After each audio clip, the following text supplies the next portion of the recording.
मंदिर की मूर्तियां तोड़ करके बटखरे के तौर पे मांस तोड़ने के लिए इस तरीके की हरकतें की गई। नागा साधु और काले कोट में कभी किसी ने पूछा नहीं?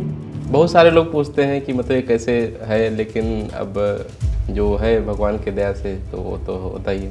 कोई ऐसा किस्सा जो हनुमानगढ़ी से आपके निजी जीवन से जुड़ा हो, आपको प्रेरणा मिली हो, जिससे आप यहाँ तक पहुँचे? दुख होता था कि हमारे भगवान जिनके हम लोग रोज़ अपने घर में पूजा पाठ करते हैं, जिनका आरती गाते हैं, हम लोग घर में रह रहे हैं और वो टेंट में रह रहे हैं। देखिए, सेकुलर एंड सोशलिस्ट वर्ड हमारे संविधान में था नहीं, इसको घुसाया गया था इमरजेंसी के टाइम पे। भारत के इतिहास में 22 जनवरी 2024 का दिन सुनहरे अक्षरों में दर्ज किया जाएगा। इस पल का हम सभी को बेसब्री से इंतजार है, क्योंकि इस दिन भगवान श्री राम का अयोध्या में प्राण प्रतिष्ठा होनी है। इस बीच हम आपको एक ऐसे शख्स से मिलाने जा रहे हैं जो अयोध्या से हैं, नागा साधु हैं, लेकिन पेशे से वकील हैं। नाम है करुणेश शुक्ला। सर, India.com में आपका बहुत बहुत स्वागत है।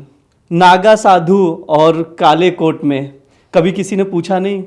बहुत सारे लोग पूछते हैं कि मतलब ये कैसे है, लेकिन अब जो है भगवान की दया से तो वो तो होता ही है। नहीं, मतलब जैसे नागा साधु जो हम लोग देखते हैं कि नग्न होते हैं, कपड़े नहीं होते शरीर पर, तो फिर आप वकालत पेशा में कैसे?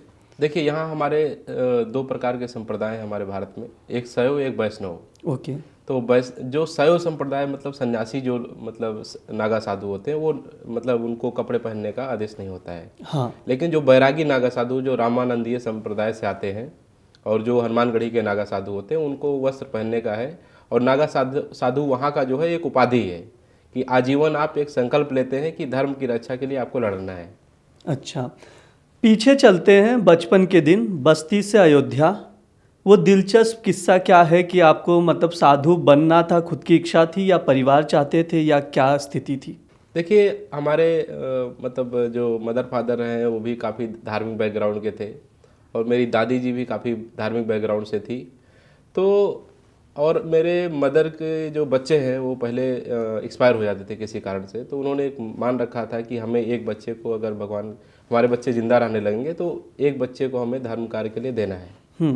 तो एक ये था। और जब मैं कुछ बड़ा हुआ तो हनुमानगढ़ी पे मतलब सेवा के लिए मुझे भेजा गया। तो वहाँ किस तरह की सेवाएं देते थे आप?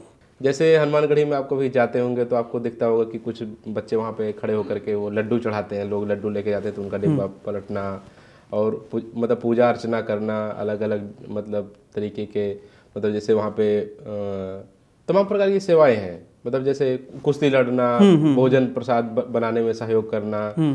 और मैं तो थोड़ा पढ़ने लिखने में तेज था, तो गुरुजी के द्वारा मतलब प्रवचन करना भी सीखा। तो आगे चल करके एक कथावाचक के तौर पे भी मुझे कार्य करना था। तो ये सब पढ़ाई लिखाई के साथ पूजा पाठ भी करना था। तो फिर LLB क्यों की आपने जब आप नागा साधु थे? देखिए, अयोध्या का जो केस है वो हमारे दादा गुरुजी वहाँ पे मुख्य याचिकाकर्ता थे श्री राम जन्मभूमि में, रिस्पॉन्डेंट नंबर 14। अच्छा। और श्री महान धर्मदास जी महाराज। हाँ। तो उनके द्वारा मतलब कहीं ना कहीं वो लोग हमारे हनुमानगढ़ी में या कोई भी साधु समाज में देखेंगे तो आप ज़्यादा लोग पढ़े लिखे नहीं होते हैं। तो ऐसे लोग जो होते हैं उनको लगता है कि मतलब इनसिक्योरिटी फील होती है कि हमारे यहाँ पे तो सुप्रीम कोर्ट में, हाई कोर्ट में सब इंग्लिश में बोलते हैं, हमें समझ ही में नहीं आ रहा है क्या हो रहा है। तो ऐसा लगता है कि अपना कोई घर का व्यक्ति हो जो लीगल फील्ड में महारत हासिल करके रखे, उसको मालूम हो सारी चीज़ें क्या होती हैं।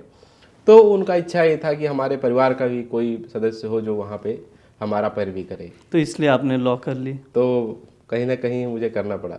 अच्छा, एक चीज़ है कि जो दूसरे साधु होते हैं और नागा साधु, दोनों में डिफरेंस क्या है? मतलब कितने अलग होते हैं नागा साधु दूसरे साधुओं से? दूसरे साधु मतलब एक तो होते हैं कि मतलब नागापनी समारोह होता है हमारे हनुमानगढ़ी का, एक परंपरा है। हाँ। हनुमानगढ़ी की स्पेशली मैं बात करता हूँ। हनुमानगढ़ी का जो नागा साधु बनाने का आप मतलब मुगल काल से देखे होंगे कि जब धर्म के ऊपर अटैक होना शुरू हुआ, मुगल आक्रांताओं ने धर्म के ऊपर अटैक किया, तो वहाँ पे एक आपको इतिहास भी मिलेगा जब आप रिसर्च करेंगे कि नागा साधुओं ने भी वहाँ पे लड़ाई लड़ी है। नागा साधु चिमटा रखते हैं, भाला रखते हैं, मतलब तमाम प्रकार की। यहाँ अभी भी ऐसा है कि वो हनुमानगढ़ी के जो नागा साधु हैं, तो जैसे मान लें कहीं हमारे मंदिर है, हनुमानगढ़ी अयोध्या में जो मंदिर है वो सुरक्षित है, अयोध्या या मतलब मथुरा में है तो साधु समाज ज़्यादा है तो वहाँ पे सुरक्षित है। बिल्कुल। लेकिन कहीं ऐसे जगह है कि जहाँ पे साधु कम है, 5 साधु है, लेकिन गृहस्थ लोग ज़्यादा है वहाँ पे। अब क्या करते हैं, वो मंदिर के जमीन को, प्रॉपर्टी को धीरे धीरे ले लेते हैं। अब वो साधु उसको वापस नहीं ले पाता है। तब वहाँ पे अगर कहीं मारपीट करके उनको भगाना चाहते हैं, कुछ लोग दबंग लोग भगाना भी चाहते हैं, उस समय नागा साधु वहाँ पे जाकर के उन लोगों का सुरक्षा करते हैं। और उसके बदले में जब भी हम नागा साधु अगर उनके स्थान पे जाता है, जैसे पलवल में हमारे संप्रदाय का मंदिर है, तो पलवल में हम लोग जाएंगे तो पूरा व्यवस्था खाने पीने का, इवन वहाँ से वापस जाएंगे तो वो लोग दक्षिणा के तौर पे घी बादाम खाने के लिए पैसे भी देते हैं। तो नागा साधुओं को का समर्थन जितने भी पूरे भारत में महंत है वो सारे लोग उनको उनके समर्थन में कुछ ना कुछ उनको मतलब मालगुजारी टाइप का जो भी उनके सहयोग में देते रहते हैं। हनुमानगढ़ी में आपने इतना समय बिताया बचपन से, फिर लॉ करने कानपुर गए, कोई ऐसा किस्सा जो हनुमानगढ़ी से आपके निजी जीवन से जुड़ा हो, आपको प्रेरणा मिली हो जिससे आप यहाँ तक पहुँचे? देखिए, मैंने जो मतलब देखा है और हनुमान मतलब एक जीवन का एक बहुत बड़ा जो मेरे को लगता था और मुझे जो लगा, मैं मेरे गांव में मेरे दादी के साथ में कोई ग्रुप जाता था अयोध्या में और बना मतलब तो वो लोग वापस जब आती थी तो उनके मन में कहीं ना कहीं कष्ट रहता था कि मतलब राम मंदिर बना नहीं, राम मंदिर भगवान टेंट में बाड़े, इस तरीके का मतलब आपस में चर्चाएं होती रहती थी। तो मैं सुनता था तो मुझे भी कहीं ना कहीं दुख होता था कि हमारे भगवान जिनके हम लोग रोज अपने घर में पूजा पाठ करते हैं, जिनका आरती गाते हैं, हम लोग घर में रह रहे हैं और वो टेंट में रह रहे हैं। तो मैं खुद जा करके जब मैं एक बार दादी के साथ गया तो मुझे वहाँ पे दिखा तो मुझे बड़ा कष्ट हुआ कि भगवान एक टेंट में एकदम तिरपाल टाइप का पुराना सा था, जर्जर जैसा, तो बिल्कुल व्यवस्था नहीं थी। तो मुझे लगता था कि नहीं, ज़मीनी स्तर पे कुछ करना चाहिए। तो ये था, प्रेरणा लेना था उससे। अच्छा, मैं अभी दूसरी ओर बढ़ूँगा। एक दो शब्द हैं सेकुलर और सोशलिस्ट। संविधान में 42nd अमेंडमेंट किया गया 1976 में, ये दो शब्द जोड़े गए। इसको आप हटाने की मांग कर रहे हैं, कोर्ट में पिटीशन भी दाखिल कर चुके हैं, क्यों? देखिए, सेकुलर एंड सोशलिस्ट वर्ड हमारे संविधान में था नहीं, इसको घुसाया गया था इमरजेंसी के टाइम में। तो मतलब जो बाबा साहब भीमराव अंबेडकर का जो सपना था, जिस तरीके से संविधान निर्माता समिति जो थी, वो कभी नहीं इस तरीके के वर्ड उन्होंने लिखा स्टार्टिंग में। बाद में इसको जबरदस्ती आप कोई घुसा देता है, कोई अपने मनमानी तरीके से, तो उस चीज़ को हमने कहा कि ये चीज़ नहीं होनी चाहिए।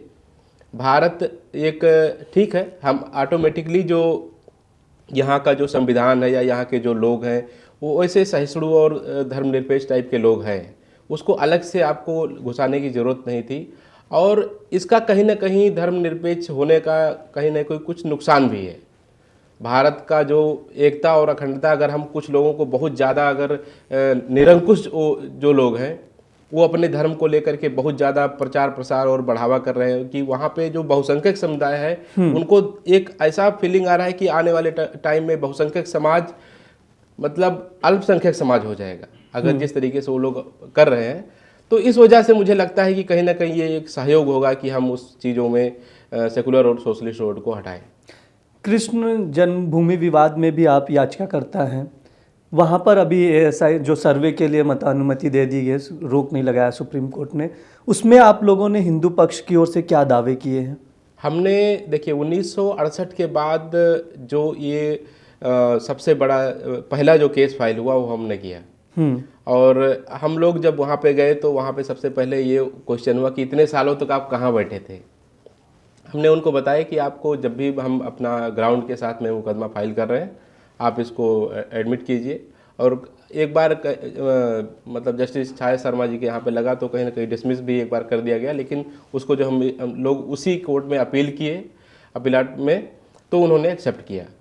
तो वहाँ पे हमने ये मांग किया है कि जो कंस का कारागार था तो वही जो है भगवान श्री कृष्ण का जन्म स्थान था और उसी जगह पे कहीं ना कहीं ईदगाह मस्जिद बनाई गई है।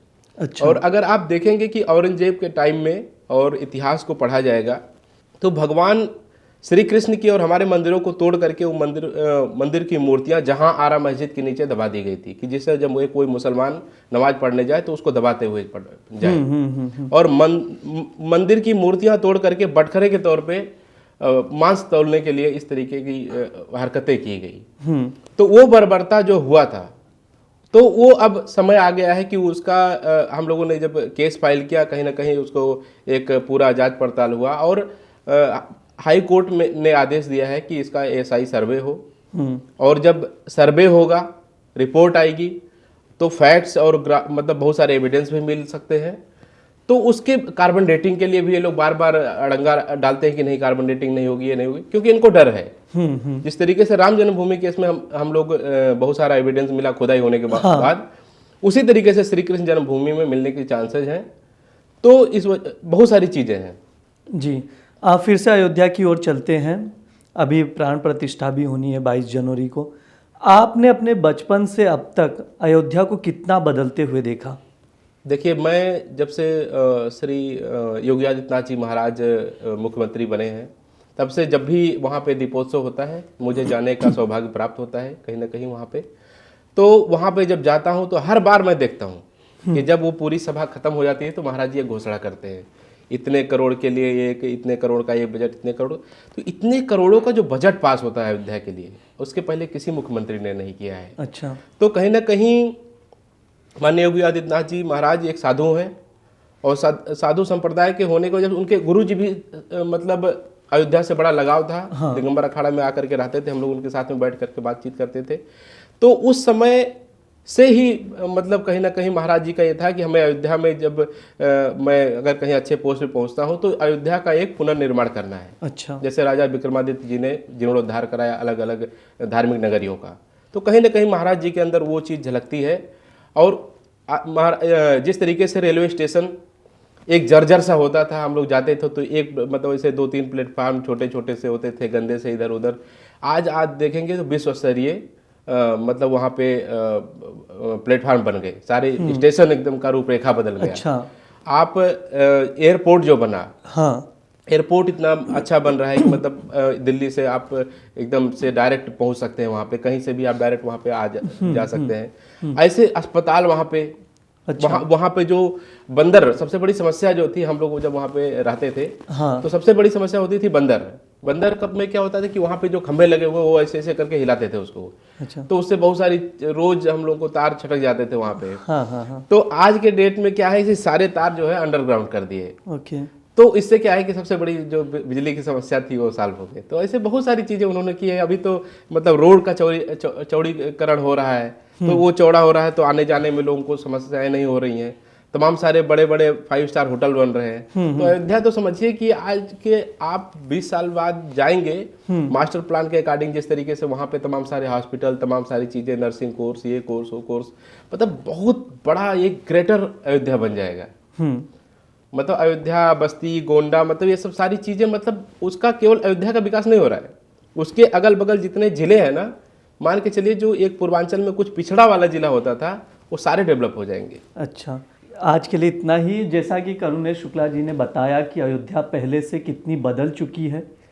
इनकी सबसे खास बात मुझे ये लगी कि बस्ती से अयोध्या जाना, साधु बनना, पूजा पाठ करना, उसके बाद पढ़ाई करके LLB पूरी करना और सुप्रीम कोर्ट में प्रैक्टिस करना, राम जन्मभूमि केस की कानूनी लड़ाई का हिस्सा बनना, ये अपने आप में एक श्री राम भगवान की चरणों में योगदान है उनके लिए। तो आप लोग भी इस तरह की चीज़ें, अगर कोई चीज़ है तो आप हमारे साथ शेयर कर सकते हैं India.com से। आप भी अगर कमेंट बॉक्स में कोई सवाल पूछना चाहते हैं तो पूछ सकते हैं, और India.com को सब्सक्राइब करना ना भूलें।